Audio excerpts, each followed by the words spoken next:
Alright, here's our man Mike setting up to do some more studs. He's got them all laid out in a row. And we're also going to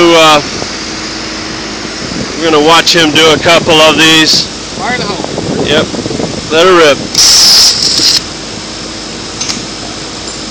With that ceramic in place, it's not necessary to wear a welding hood, but you may want to wear some, definitely some protective glasses, and have the proper safety. All right, here he is setting another stud, placing the ceramic in the gun. All right, he's going to place the gun on the crosshairs, our layout. Now, anytime. Alright, these are a very strong weld. They cannot be broken at the weld. The only way they can be broken is on the Nelson stud or the whatever type stud you have. And they will only bend and fail at the stud, not on the weld. It's really important that you adjust this machine so it's getting perfect welds every time, and test it for the bend test and make sure that they got a perfect weld every time. Fire now. 3, 2, 1. Mike's a little bit eccentric. He loves playing along. Hey, you're like a movie star, right? You're going to be on YouTube now. Alright, after this one we're going to have a look at exactly what equipment we have besides this gun.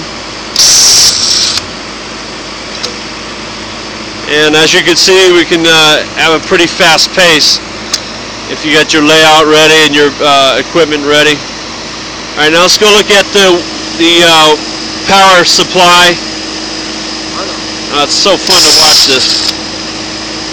Alright, the power supply is over here. It's not this 400 amp welder is not enough power, believe it or not, to drive them studs. Here's the actual power box, the weld unit. This is supplying, I don't know, what are the settings? Let me zoom in on the settings here. Alright. For the 3/4 Nelson studs, we're using 0.89, roughly almost a full second, and the current is 1500 watts for that 1 second.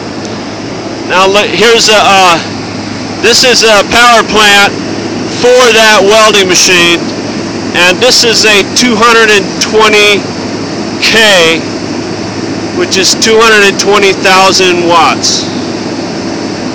A very big power supply. This is the equipment that you need to do studs, weld studs.